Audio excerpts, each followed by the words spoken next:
Hello everyone, आप सभी का हमारे इस YouTube channel Shubham Khadka virtual classroom पे स्वागत है।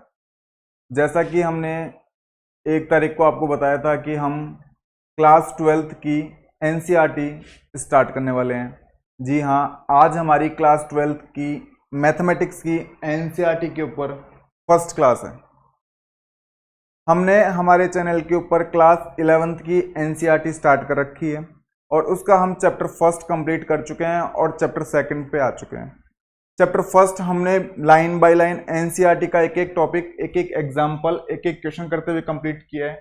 ठीक इसी प्रकार से हम क्लास 12th की एनसीईआरटी को भी लाइन बाय लाइन हर एक एग्जाम्पल के साथ, कॉन्सेप्ट के साथ क्लियर करने की कोशिश करेंगे। तो आप हम पे विश्वास बनाएं, हमारे चैनल के साथ जुड़ें। आप हमारे चैनल से जुड़ेंगे तो आपको डेफिनेटली इसका बेनिफिट लास्ट में ज़रूर मिलेगा और आप कॉम्पिटिटिव एग्जाम्स की तैयारी करते समय एक बार हमें ज़रूर से याद करेंगे। बस आपको हमारे साथ एक कुछ समय के लिए विश्वास करना होगा जिससे आप हमारे साथ जुड़ सकें। इसके बाद आप कंटिन्यू खुद से हमारे चैनल के ऊपर आएंगे और हमारी वीडियोस को क्या करने लगेंगे, पसंद करने लगेंगे। जब तक हमारे चैनल के ऊपर एक बार विश्वास बना के देखें। हम क्लास 12th की एनसीईआरटी एक वीक में 3 दिन करवाएंगे, Monday, Tuesday and Wednesday. Thursday, Friday और सैटरडे हमने फिजिक्स की क्लास 12th की एनसीईआरटी स्टार्ट कर रखी है। हम जल्दी ही केमिस्ट्री की एनसीईआरटी भी स्टार्ट करने वाले हैं और बॉटनी और जूलॉजी की भी एनसीईआरटी स्टार्ट करने वाले हैं। जब तक आप मैथमेटिक्स और फिजिक्स की हमारी क्लासेस के साथ जुड़ें, अपने फ्रेंड्स को भी हमारे चैनल के बारे में बताएं। आप पहले खुद देखें, जब आपको लगता है कि ये वाकई में हमारे लिए कंटेंट इंपॉर्टेंट है, फ्यूचर में हमें इससे बेनिफिट मिलेगा और एग्जाम में जैसे क्वेश्चंस बनते हैं वैसे क्वेश्चंस बन पा रहे हैं या नहीं बन पा रहे हैं, आपके कॉन्सेप्ट क्लियर हो रहे हैं नहीं हो रहे हैं, अगर आपको लगता है कि वास्तव में यूजफुल है तो आप अपने फ्रेंड्स के साथ शेयर करें जिससे हमारा मोटिवेशन बना रहे। तो आप जैसा कि थंबनेल देख पा रहे हैं, आज हमारी है क्लास 12th के ऊपर फर्स्ट क्लास है। तो एक बार सभी आप इस वीडियो के लिंक को अपने फ्रेंड्स के साथ शेयर करें, ट्यूशन ग्रुप्स में शेयर करें, अपने कॉलोनी के फ्रेंड्स के साथ शेयर करें। क्लास 12th का चैप्टर फर्स्ट, और चैप्टर फर्स्ट का नाम क्या है? Relation and functions. मेरा नाम शुभम अग्रवाल है और मैं आपको मैथमेटिक्स पढ़ाऊंगा। और जैसा कि आप ये टाइटल देख रहे हैं, मैथ्स की कंप्लीट एनसीईआरटी फ्री। हम ऐसा नहीं कि आपको 1-2 लेक्चर फ्री में कंप्लीट करवा के फिर आपसे किसी कोर्स के पैसे लेने वाले हैं, ऐसा कभी नहीं होगा। हम आपको कंप्लीट मैथमेटिक्स की एनसीईआरटी फ्री में प्रोवाइड करवाने वाले हैं। ऐप के एग्जाम तक आपके साथ जुड़े रहेंगे, तो आप भी, हम उम्मीद करते हैं कि आप हमारे साथ लगातार क्या करें, बने रहें, जुड़े रहें ना। एक बार मैं आपको एनसीईआरटी दिखा देता हूं।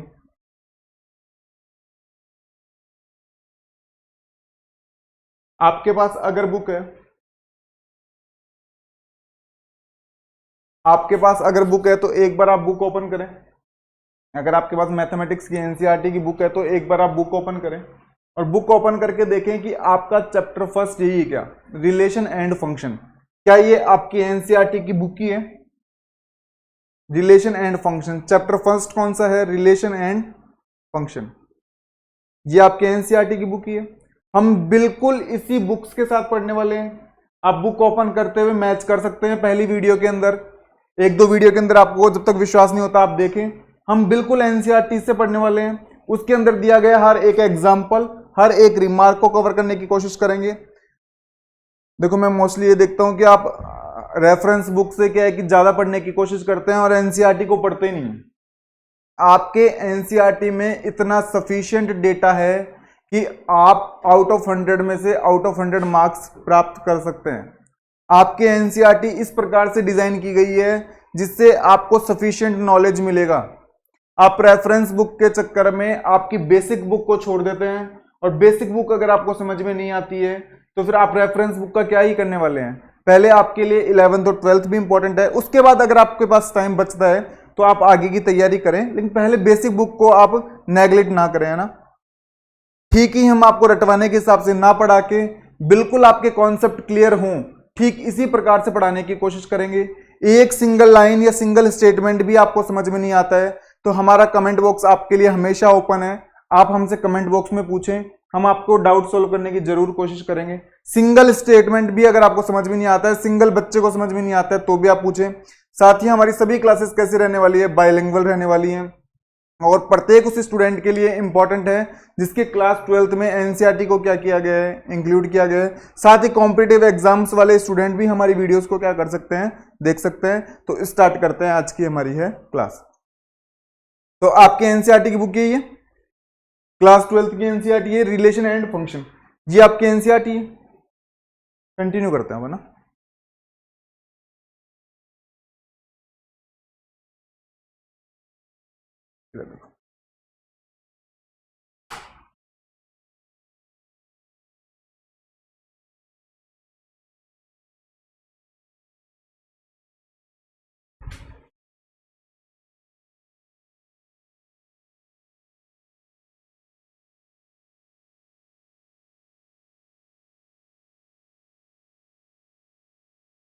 क्लास 12th की मैथमेटिक्स की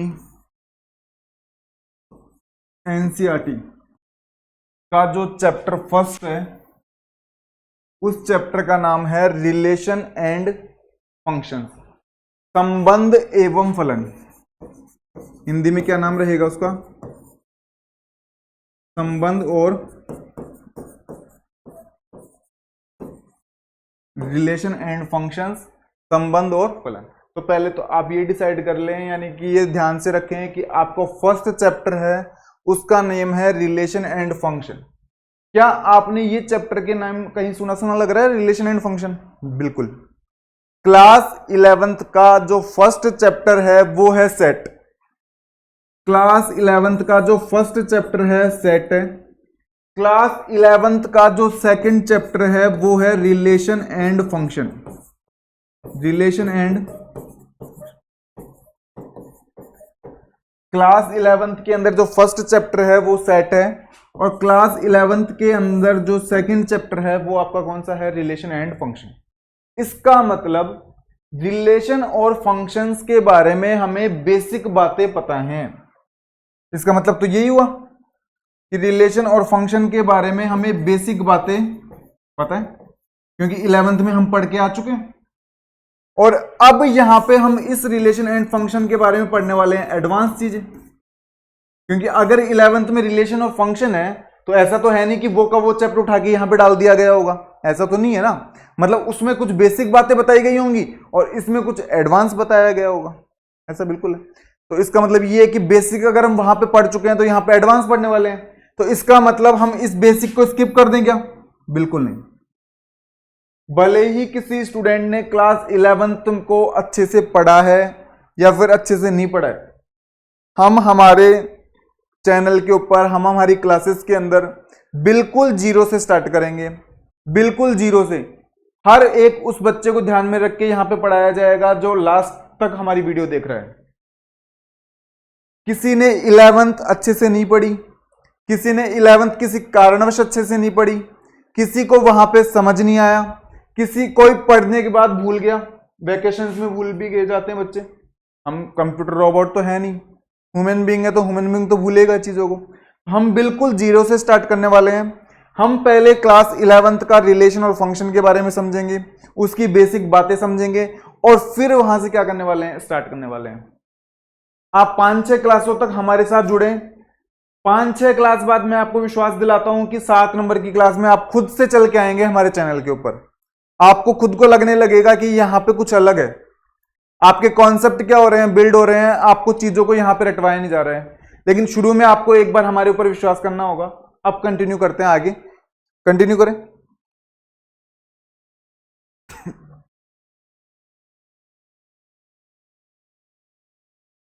इधर देखो,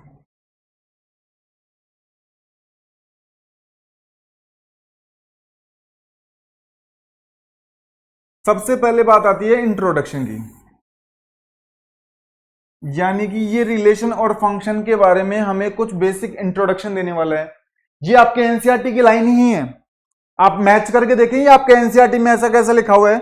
बस एनसीईआरटी से वहां पे क्या है कि थोड़ा स्पेस कम रहता है, वहां पे समझाने में थोड़ी दिक्कत आती है, इसलिए मैं इनको यहां पे कॉपी पेस्ट कर लिया है। अदरवाइज आप मैच करके देख लें, आपकी एनसीईआरटी की लाइनें ही हैं। मेरे बिल्कुल पढ़ाने का तरीका एनसीईआरटी से ही है, मैं खुद एनसीईआरटी से पढ़ के आया हूं और मेरे पढ़ाने का तरीका भी वही है। मैं खुद से नोट्स बना के नहीं लाता हूं। हाँ, मैं समझाऊंगा खुद से, लेकिन लाइंस किसकी रहने वाली हैं? एनसीईआरटी से रहने वाली है बिल्कुल।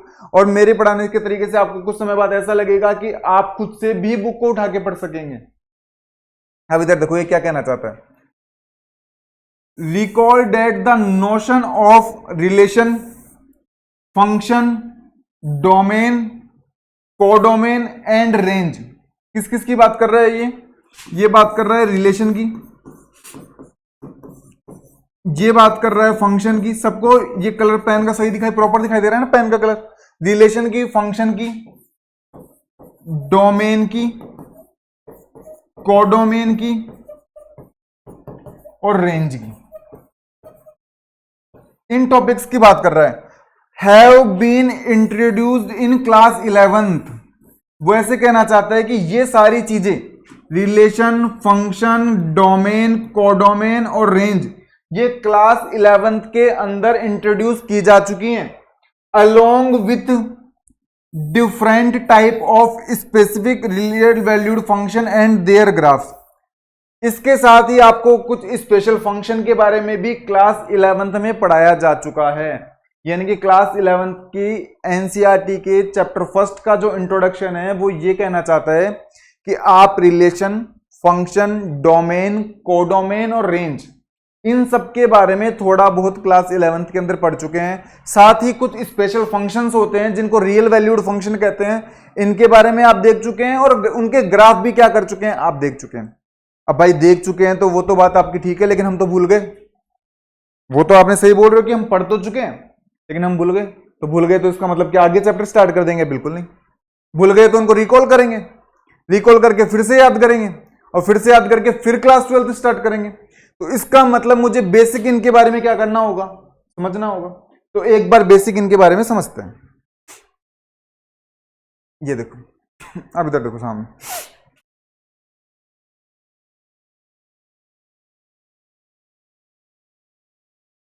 रिलेशन।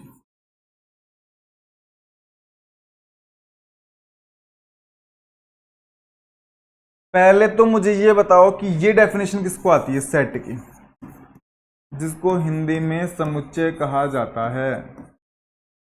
सेट की डेफिनेशन किस किस को आती है ये बताओ पहले तो। सेट की डेफिनेशन किसको आती है पहले तो आप ये बताएं प्रॉपर। सेट की डेफिनेशन किसको आती है? समुच्चय किसको कहते हैं? A well defined collection of objects is called set. A well-defined collection of objects is called set. ये तो इसकी डेफिनेशन हो गई, लेकिन इसका मीनिंग क्या है? जैसे कि मैं आपको बोलूं कि आपके पास इंग्लिश अल्फाबेट्स के वोवल्स हैं। इंग्लिश अल्फाबेट के क्या हैं? वोवल्स हैं। आपको उनका कलेक्शन बनाना है।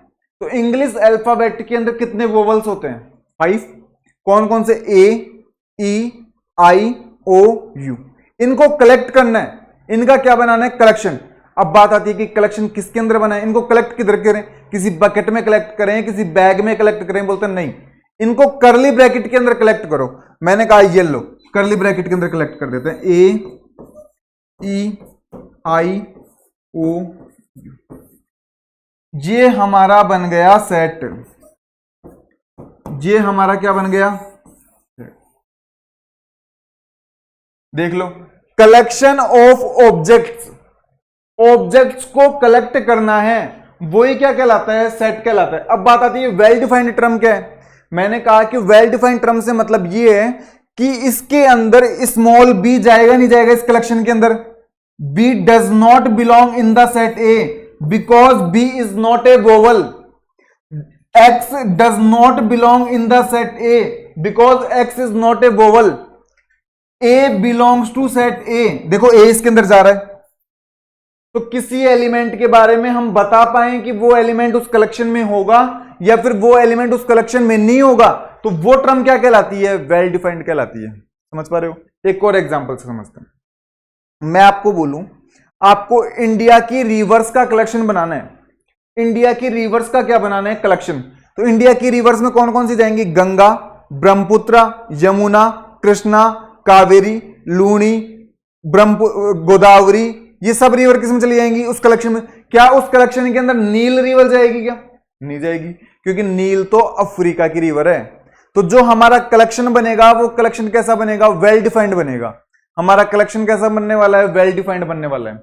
इतनी बात समझ में आ गई? तो वेल डिफाइंड जो कलेक्शन होता है ना ऑब्जेक्ट्स का, वो कलेक्शन ही क्या कहलाता है? सेट कहलाता है। इतनी बातें सबको क्लियर है? फिर हम सेट के बारे में देखते हैं। 11th क्लास का मैं एक बार बता रहा हूं, इसकी जरूरत हमें पड़ेगी यहां पे रिलेशन के अंदर, आप देखना अभी, इसीलिए मैं यहां पे बता रहा हूं, अदरवाइज मैं आपको रिकॉल नहीं करवाता। आपको वही चीजें पढ़ाई जाएंगी जो आपके लिए काम की होंगी। ऐसा नहीं कि आपको हमारी वीडियोस के व्यूज के चक्कर में आपको हर कुछ पढ़ा दिया जाएगा, ऐसा कभी नहीं होगा। आपके लिए जो इंपॉर्टेंट होंगी, आपके लिए जो रिलेवेंट डाटा होगा, सिर्फ आपको वही प्रोवाइड किया जाएगा। तो वो ऐसे कहना चाहता है कि जो सेट होता है ना, वो वेल डिफाइंड कलेक्शन होता है ऑब्जेक्ट्स का। तो मैंने कहा बता दिया। फिर बोलते सेट के बारे में और क्या जानते हो? तो मैंने कहा सेट को दो प्रकार से क्या किया जाता है? रिप्रेजेंट किया जाता है। एक रोस्टर फॉर्म या टेबुलर फॉर्म कहलाती है, एक सेट बिल्डर फॉर्म कहलाती है। मैंने कहा ये कौन सा तरीका हो गया? जब एलिमेंट्स को कॉमा लगाते हुए सेपरेट करते हुए लिस्ट कर देते हैं, तो ये तो रोस्टर और टेबुलर फॉर्म कहलाती है। और जब एलिमेंट्स को एक प्रॉपर्टी के द्वारा लिख दिया जाता है, जैसे कि इसको अगर मैं रोस्टर फॉर्म में लिखना चाहूं, सॉरी सेट बिल्डर फॉर्म में, इसको अगर मैं सेट बिल्डर फॉर्म में लिखना चाहूं तो ए, आप याद करने की कोशिश करो, आपको आएगा x is an vowel of English alphabet, English alphabet, और ये कर ली ब्रैकेट। तो ये तो फॉर्म कहलाएगी मेरी रोस्टर फॉर्म, जिसको ही टेबुलर फॉर्म कहा जाता है, और ये फॉर्म कहलाती है मेरी सेट बिल्डर फॉर्म। कौन सी फॉर्म कहलाती है? Set builder form. तो सेट को रिप्रेजेंट करने के दो तरीके होते हैं, एक रोस्टर फॉर्म और एक सेट बिल्डर फॉर्म। बोलते हैं फिर क्या देखते हो? मैंने कहा फिर हमने सेट के बहुत सारे टाइप देखे थे। मैंने कहा कौन कौन से टाइप देखे थे? Empty set, singleton set, universal set, finite set, infinite set, subset, ये हमने power set, complement of set, ये हमने सेट के बहुत सारे क्या देखे थे? टाइप देखे थे। मैंने कहा फिर और क्या जानते हो? फिर क्लास 11th में मैंने सेट के बहुत सारे ऑपरेशंस पढ़े थे। मैंने कहा कौन कौन से ऑपरेशंस पढ़े थे? तो बोला मैंने एक यूनियन का ऑपरेशन पढ़ा था, इंटरसेक्शन का ऑपरेशन पढ़ा था, डिफरेंस का ऑपरेशन पढ़ा था, और कॉम्प्लीमेंट का ऑपरेशन पढ़ा था। बोले याद आ रहा है थोड़ा बहुत? तो थोड़ा बहुत याद आ रहा है, लेकिन एक बार के लिए हमारी सेट की इतना ही हमारे काम का था। अगर आप फिर भी सेट चैप्टर को पूरा रिकॉल करना चाहते हैं तो क्लास हमारी प्लेलिस्ट के अंदर जाएं, हमारी प्लेलिस्ट के अंदर जाएं, क्लास 11th की प्लेलिस्ट में जाकर आप सेट चैप्टर की पूरी वीडियोस देख सकते हैं। अगर किसी को लगता है कि हमें सेट चैप्टर एक बार रिकॉल करना है, तो प्लेलिस्ट के अंदर जाके सेट चैप्टर की पूरी वीडियोस देख सकते हैं। मैंने हर एक एग्जाम्पल, हर एक क्वेश्चन को कंप्लीट करवाया है, हर एक डेफिनेशन को, हर एक रिमार्क को कंप्लीट करवाया है। जितना बेसिक काम का था वो मैंने बता दिया। फिर भी आपको लगता है तो आप यहां पे जाके देख सकते हैं। कंटिन्यू करें। तो मुझे एक बात तो समझ में आ गई कि सेट क्या होता है। अब चलते हैं आगे की तरफ। इसको हटा दूं एक बार के लिए। अभी तक देखो, तो मैंने कहा कि मेरे पास, हम पढ़ तो रहे हैं रिलेशन,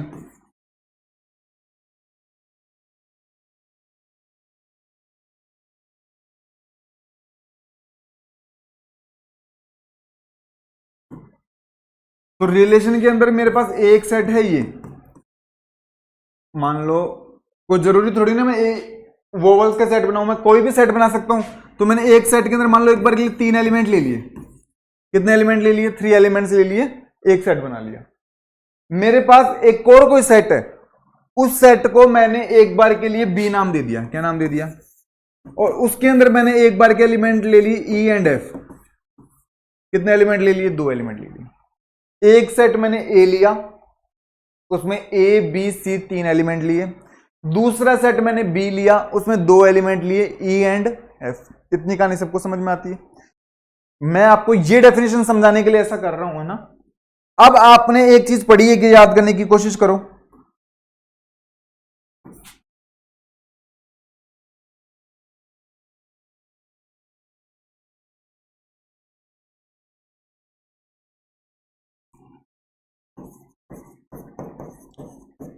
कार्टेशियन प्रोडक्ट ऑफ, क्या आपको ये डेफिनेशन याद आ रही है कि कार्टेशियन प्रोडक्ट ऑफ सेट क्या होता है? इसकी डेफिनेशन एक बार मैं बोल के बता देता हूं, फिर करके बता देंगे। Let A and B are two non empty set, then the Cartesian product of this two set is also a set which consist elements in ordered pair from A to B. This set is said to be Cartesian product of set. इसका मतलब क्या है? देखो, ये ऐसे कहना चाहता है कि दो सेट हैं, तो पहली बात तो इनके कार्टेशियन प्रोडक्ट को रिप्रेजेंट किया जाता है ऐसे, ऐसे रिप्रेजेंट किया जाता है। ये भी एक सेट होता है, ये एक सेट होता है, तो लगा दिया कर्ली ब्रैकेट। इसके अंदर एलिमेंट जाते हैं ऑर्डर्ड पेयर में। एलिमेंट किसके अंदर जाते हैं? ऑर्डर्ड पेयर में। तो मैंने कहा ऑर्डर्ड पेयर कैसे बनता है? स्मॉल ब्रैकेट के अंदर ए का ई के साथ पेयर बनाओ, ए का एफ के साथ पेयर बनाओ, बी का ई के साथ पेयर बनाओ, बी का एफ के साथ पेयर बनाओ, सी का ई के साथ पेयर बनाओ और सी का एफ के साथ पेयर बनाओ। मैंने कहा कि ये मेरा कार्टेशियन प्रोडक्ट कहलाता है। ये मेरा क्या कहलाता है? Cartesian product. तो कार्टेशियन प्रोडक्ट कुछ याद आया? कुछ आप रिकॉल कर पा रहे हैं कार्टेशियन प्रोडक्ट के बारे में? इसके अलावा अगर आप इसके बारे में और अधिक जानना चाहते हैं, कार्टेशियन प्रोडक्ट आप जानना चाहते हैं कि मैं 10-20 एग्जांपल्स का कार्टेशियन प्रोडक्ट करके देखूं, तो प्लेलिस्ट के अंदर जाएं, कार्टेशियन प्रोडक्ट करके मैंने थंबनेल बना रखा है, उसके अंदर मैंने कम से कम भी 20-30 एग्जाम्पल करवाए हैं, इसके बारे में बेसिक सारी जानकारी दी है, तो आप इसको वहां से पढ़ सकते हैं। इसको आप वहां से क्या कर सकते हैं? पढ़ सकते हैं। इतनी बात समझ में आती है कि कार्टेशियन प्रोडक्ट कैसे करते हैं। अब चलते हैं आगे की तरफ। तो बोलते हैं कार्टेशियन प्रोडक्ट करना भी आ गया, बोलते हैं कार्टेशियन प्रोडक्ट करना भी आ गया, मैंने कहा आ गया। तो बोलता है जो रिलेशन होता है ना, जो रिलेशन होता है, ये रिलेशन की डेफिनेशन होती है कि जो रिलेशन होता है वो सबसेट होता है किसका? ए कार्टेशियन प्रोडक्ट बी का। Relation is a subset of A Cartesian product B. ये रिलेशन की डेफिनेशन है और इसको बॉक्स में बंद कर लो। कोई आपसे पूछे कि एक लाइन के अंदर रिलेशन की डेफिनेशन बताओ, तो आप उसको इतना लिख के बता देना, वो समझ जाएगा कि आपको रिलेशन आता है। समझ गए कहानी? अगर आपको मैं ए सेट के बारे में नहीं बताता तो क्या आपको कार्टेशियन प्रोडक्ट करना आता? नहीं आता। कार्टेशियन प्रोडक्ट करना नहीं आता तो आप रिलेशन के बारे में कैसे बता पाते? नहीं बता पाते ना। तो इसका मतलब ये हुआ कि क्लास 12th आपको तब ही अच्छे से समझ में आ सकती है जब आप क्लास 11th अच्छे से पढ़ के आए होंगे। मैं मोस्टली बच्चों को यही देखता हूं कि क्लास 11th को तो इतने हल्के में लेते हैं जैसे कि वो तो उनको एग्जाम ही नहीं देना है। एग्जाम देना भी है तो लास्ट में रट रटा के एग्जाम देना है। ना तो कोई पंक्चुअलिटी रहती है, ना कोई उसमें सिंसियरिटी रहती है, ना क्लास में जाना, ना नोट्स बनाना। और क्लास 12th में आते हो तो इस हिसाब से पढ़ने की, इस हिसाब से पंक्चुअल होने की कोशिश करते हो जैसा सब कुछ क्लास 12th में उखाड़ देने वाले हैं। ऐसा नहीं। अगर गवर्नमेंट क्लास 11th चला रही है तो उसका कुछ तो इंपॉर्टेंस है, नहीं तो सरकार 10वीं के बाद सीधे 12वीं के एग्जाम लगा देती। क्यों उसको क्लास 11th के माथापच्ची करने की जरूरत पड़ रही है 1 साल की? तो क्लास 11th को इतने हल्के में ना लें। अगर क्लास 11th जो बच्चा से अच्छे से नहीं पढ़ के आया, इसका मतलब उसको सेट नहीं आता। सेट नहीं आता मतलब उसको कार्टेशियन प्रोडक्ट करना नहीं आता। कार्टेशियन प्रोडक्ट करना नहीं आता मतलब उसको सबसेट नहीं पता। ये नोटेशन सबसेट का है, ये वाला, ये सबसेट का नोटेशन है। अब सबसेट होता क्या, कितने बच्चों को आता है बताओ कमेंट बॉक्स में एक बार। जितने भी स्टूडेंट वीडियो देख रहे हैं एक बार बताएं कब सबसेट क्या होता है। अगर किसी सेट के अंदर 5 एलिमेंट है तो टोटल नंबर ऑफ सबसेट कितने होंगे उस सेट के? सबसेट के आप एग्जांपल्स बताओ। लो एक एग्जांपल करते हैं, एक एग्जांपल करते हैं। हमारे पास एक सेट ए है, उसके अंदर एलिमेंट है ए बी सी। इसके टोटल नंबर ऑफ सबसेट बताओ मुझे। टोटल नंबर ऑफ सबसेट कितने होंगे? और सबसेट कहते किसको हैं? सुन लो, मैं बता देता हूं सबसेट किसको कहते हैं। Let A set B and also a set A, every element of the set B also belong in the set A then the set B is said to be subset of the set A। यानी कि आपके पास कोई set A है, आपके पास कोई set B है, मान लो मैंने B सेट बना लिया। अगर इस B के सारे एलिमेंट अगर A के अंदर बिलोंग कर रहे हैं तब तो ये मेरा B सबसेट कहलाएगा, अदरवाइज सबसेट नहीं होगा। चेक करके देख लो, इसके अंदर दो एलिमेंट हैं B और C, क्या दोनों इसके अंदर हैं या नहीं है? दोनों इसके अंदर है, तो मतलब B मेरा क्या कहलाएगा? सबसेट कहलाएगा। किसका? A का। बात आती है कि टोटल नंबर ऑफ सबसेट कितने होंगे? 2 की पावर n फॉर्मूला होता है। क्या होता है? 2 की पावर n। तो कितने एलिमेंट है इसमें? 1 2 3, तो 2 की पावर 3, तो 2 की पावर 3 का मतलब कितने एलिमेंट हो गए? 8, मतलब 8 सबसेट हो गए। तो टोटल नंबर ऑफ सबसेट कितने होंगे? 8 होंगे। इतनी बात सबको समझ में आ गई क्या? तो कुल मिला के अभी तक मुझे इतना पता चला कि जो रिलेशन होता है वो ए कार्टेशियन प्रोडक्ट बी का सबसेट होता है। ए कार्टेशियन प्रोडक्ट बी का क्या होता है? सबसेट होता है। इतनी बात सबको समझ में आती है क्या? मैं एक और एग्जांपल से आपको समझा देता हूं।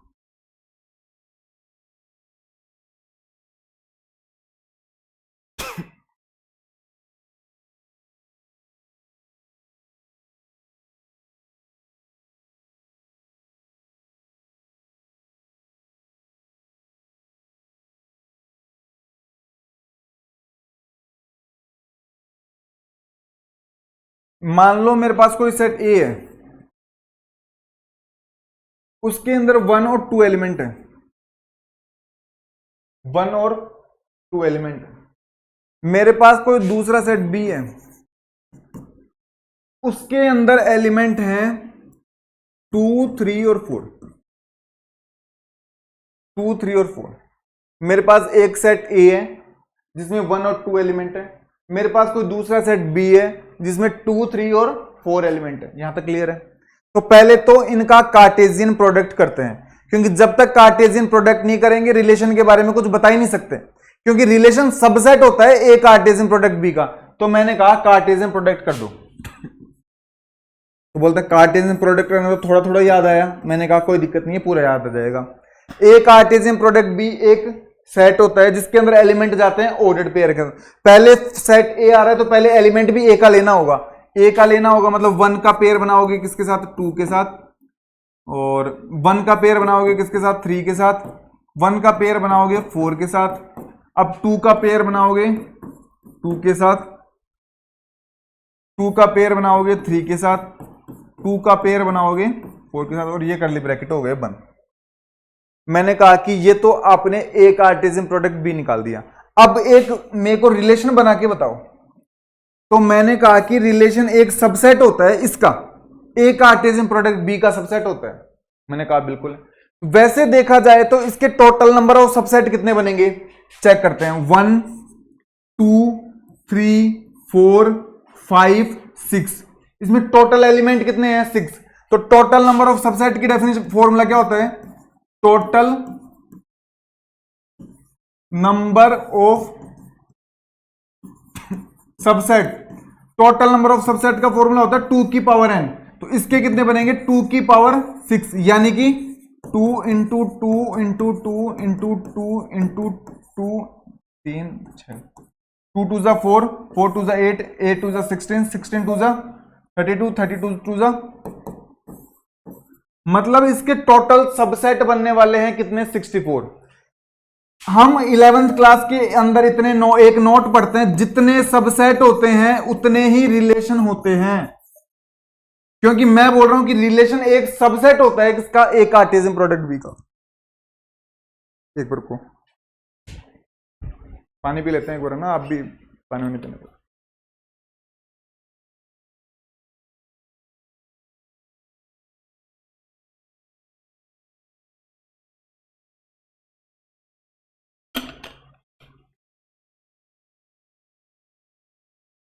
इधर देखो, तो रिलेशन सबसेट होता है, तो इसके टोटल रिलेशन बनने वाले हैं 64। तो मैंने कहा 64 रिलेशन बना देगा? नहीं, मैं आपको जो बताता हूं वो रिलेशन बनाओ। आपको सिर्फ वो ही ऑर्डर्ड पेयर लेने हैं जिनमें फर्स्ट एलिमेंट सेकंड एलिमेंट के कंपैरिजन में छोटा हो, लेस देन हो। फर्स्ट एलिमेंट लेस देन होना चाहिए सेकंड एलिमेंट के कंपैरिजन में। तो फर्स्ट एलिमेंट इसमें लेस देन है क्या? बिल्कुल लेस देन है। 1 छोटा ही तो है 2 से। मैंने कहा इसमें छोटा है क्या? बिल्कुल इसमें भी छोटा है। इसमें छोटा है क्या? मैंने कहा इसमें भी छोटा है। क्या इसमें छोटा है क्या? इसमें तो नहीं है। इसमें तो 2,2 आ रहे हैं, दोनों एलिमेंट सेम है, तो ये नहीं लेंगे। 2,3 लेंगे क्या? मैंने कहा बिल्कुल लेंगे। 2,4 लेंगे क्या? बिल्कुल लेंगे। तो ये एक हमारा बन गया रिलेशन। ये हमारा क्या बन गया? रिलेशन बन गया। मैंने कहा कि रिलेशन बोल रहे हो आप, इसको चेक करके बताओ क्या ये सबसेट तो है क्या? क्योंकि आपने मुझे पहले बताया कि जो रिलेशन होता है वो सबसेट होता है ए कार्टेशियन प्रोडक्ट बी का। आप बोल रहे हो कि सबसेट होता है ए कार्ट, तो चेक करके देख लो, इसके सारे के सारे एलिमेंट इसके अंदर है, ए कार्टेशियन प्रोडक्ट बी में है, और ए कार्टेशियन प्रोडक्ट बी में है, तो ये मेरा बन गया रिलेशन। ये मेरा क्या बन गया? रिलेशन बन गया। मैंने कहा थोड़ा बहुत तो याद आने लग गया रिलेशन के बारे में। आप अगर और अच्छे से रिलेशन चैप्टर को समझना चाहते हैं, इसका बेसिक, हालांकि मैं समझाऊंगा यहां पे भी, फिर भी आपको लगता है कि नहीं मुझे तो और डिटेल में जाके पढ़ना है, तो प्लेलिस्ट में जाएं। क्लास 11th के अंदर हम चैप्टर 2 स्टार्ट कर चुके हैं। अपने दोस्तों को भी बताएं, आपके अगर छोटे भाई बहन क्लास 11th में हैं तो उनको भी बताएं, और वहां से पढ़ के फिर यहां पे आएं। आपको आज की क्लास और भी इंटरेस्टेड लगने लगेंगी। हालांकि मेरी कोशिश हमेशा रहती है और इस बार भी रहेगी कि मैं आपको सिंगल लाइन को भी अच्छे से समझाने की कोशिश करूं, ताकि आप कभी ना कभी कॉम्पिटिटिव एग्जाम्स की तैयारी करते समय हमें जरूर से याद करें एक बार के लिए। बोलते रिलेशन तो समझ में आ गया। तो मैंने कहा कि रिलेशन समझ में आ गया, तो आपने इंट्रोडक्शन के अंदर मुझे ये बताया था कि रिलेशन पढ़ के आ चुके, फंक्शन पढ़ के आ चुके, डोमेन पढ़ के आ चुके, कोडोमेन पढ़ के आ चुके और रेंज पढ़ के आ चुके। तो मैंने कहा कि ये डोमेन, कोडोमेन और रेंज क्या होती है? तो मैंने कहा ये लो अभी बता देते हैं, डोमेन, कोडोमेन, रेंज क्या होती है। मैंने कहा डोमेन को मैं डी से लिख दूं तो कोई दिक्कत है क्या? बोलता है कोई दिक्कत नहीं है। बोले domain is the set of first element of all ordered pair in A given relation. बोलते ये तो समझ ही नहीं है। तो मैंने कहा कि जो रिलेशन होता है ना, उसके अंदर जितने भी ऑर्डर्ड पेयर होते हैं, उनके फर्स्ट एलिमेंट का जो सेट होता है वो ही डोमेन कहलाता है। रिलेशन के ऑर्डर्ड पेयर के फर्स्ट एलिमेंट का सेट 1 1 1 2 2, ये मेरा डोमेन है। लेकिन बोलते इसमें एक दिक्कत लग रही है मुझे। बोले क्या दिक्कत लग रही है? बोला आप सेट के अंदर एक रिमार्क पढ़ के आए हुए हैं। बोलते हैं क्या रिमार्क? बोले रोस्टर फॉर्म में सेट को रिप्रेजेंट करते समय एलिमेंट्स की कभी भी रिपीटिशन नहीं होती। बोलते हैं इसके अंदर तो रिपीटिशन हो रही है एलिमेंट्स की। मैंने कहा रिपीटिशन हो रही है तो इसका मतलब गलत है, और गलत है तो एक काम करो, ये बीच वाले हटा दो। ये लो, ये मेरा बन गया डोमेन। ये रिलेशन का क्या कहलाएगा? डोमेन। ये रिलेशन का डोमेन है। फंक्शन का डोमेन देखेंगे हम बाद में, अभी रिलेशन हम पढ़ रहे हैं तो रिलेशन के डोमेन की बात हो रही है। आप समझ में? बोले डोमेन तो समझ में आ गई कहानी। ये रेंज क्या होती है? रेंज। मैंने कहा रेंज जब डोमेन में समझा सकता हूं तो रेंज में कहां दिक्कत है? मैंने कहा रेंज की डेफिनेशन होती है रिलेशन के ऑर्डर्ड पेयर के सेकंड एलिमेंट का सेट। मैंने कहा सेकंड एलिमेंट का सेट बनाना है, तो इसमें तो 2 है, 2 लो भाई। इसमें 3 है, 3 लो भाई। 4 लो, 3 लो, 4 लो। बोले इसमें भी एक कहानी गलती हो रही है। बोले कहीं नहीं। मैंने क्या गलती हो रही है? बोले एलिमेंट्स की रिपीटिशन हो रही है। तो मैंने कहा दिक्कत कहां पे? एलिमेंट्स की रिपीटिशन हो रही है तो भगाओ इनको बाहर, और ये करली ब्रैकेट कर दो बंद। तो बोलते हैं ये मेरी कहलाएगी रेंज। ये मेरी क्या कहलाएगी? रेंज कहलाएगी। बोलते हैं कि अब कोडोमेन बच गया। मैंने कहा कोडोमेन भी बता देंगे। कोडोमेन में कहां पे दिक्कत है? मैंने कहा कि जब कार्टेशियन प्रोडक्ट करते हैं तो जिसके ऊपर रिलेशन डिफाइन होता है उसका जो सेकंड सेट होता है ना, सेकंड सेट, वो कोडोमेन कहलाता है। मैंने कहा सेकंड सेट ये रहा।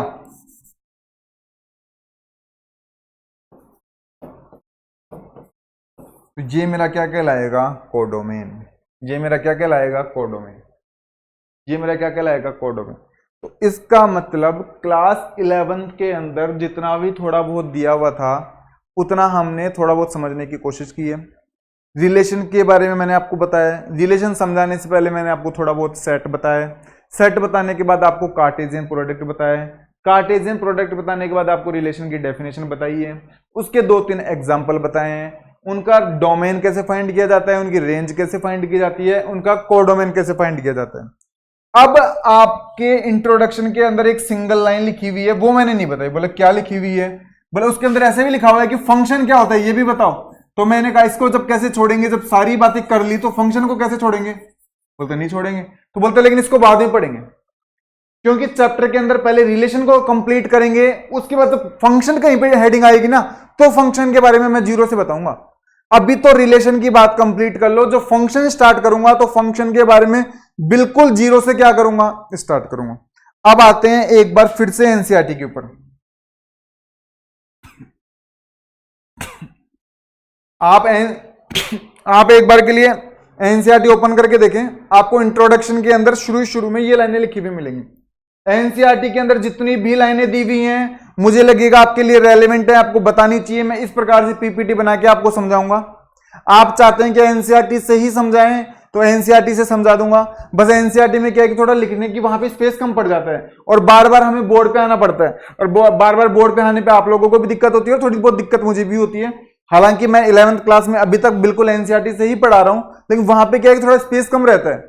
तो इस वजह से इस बार मैंने ऐसा सोचा है कि पीपीटी बना के लाई जाए और वहां से पढ़ाया जाए। लेकिन बिल्कुल भी मैं एनसीईआरटी को हम छोड़ने वाले नहीं है, बिल्कुल एनसीईआरटी से चलेंगे। एनसीईआरटी ने साफ साफ कहा है कि आप ये पढ़ के आ चुके, उसने कहा है कि आप रिलेशन पढ़ चुके हैं। तो मैंने कहा रिलेशन के बारे में सर ने बता दिया, मैंने कहा बहुत अच्छी बात है।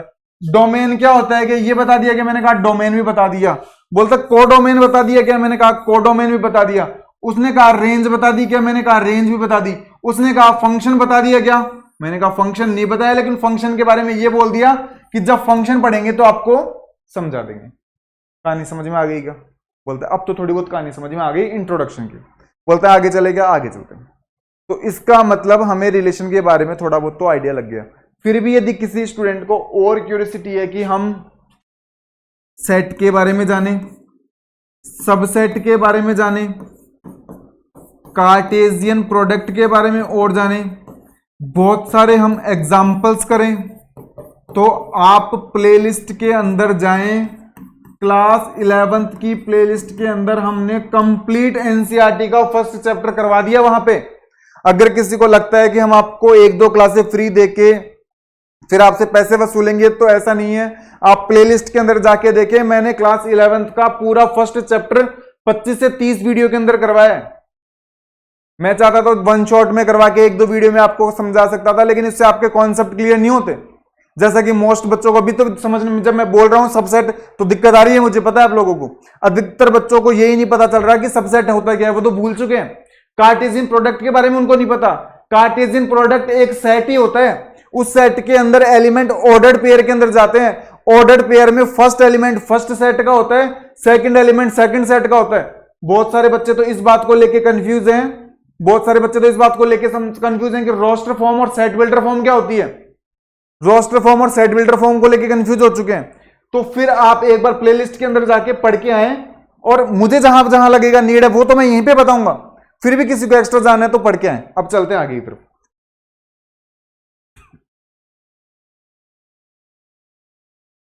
आपकी एनसीईआरटी के अंदर एक ये एग्जाम्पल दिया गया है, किसका? रिलेशन का। जैसे कि मैंने आपको 2 एग्जाम्पल या 3 एग्जाम्पल बताए, वैसे ही बुक वाला डायरेक्ट एक रिलेशन का एग्जाम्पल समझाना चाहता है। ये एग्जाम्पल आपको एनसीईआरटी के अंदर दिया गया है 12th को, इसको हम कल समझने वाले हैं।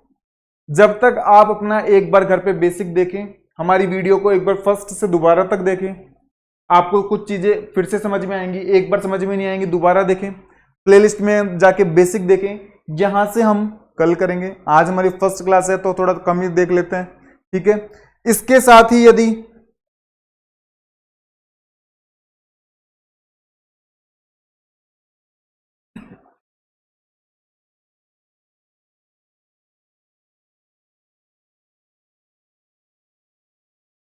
एक सेकंड रुको।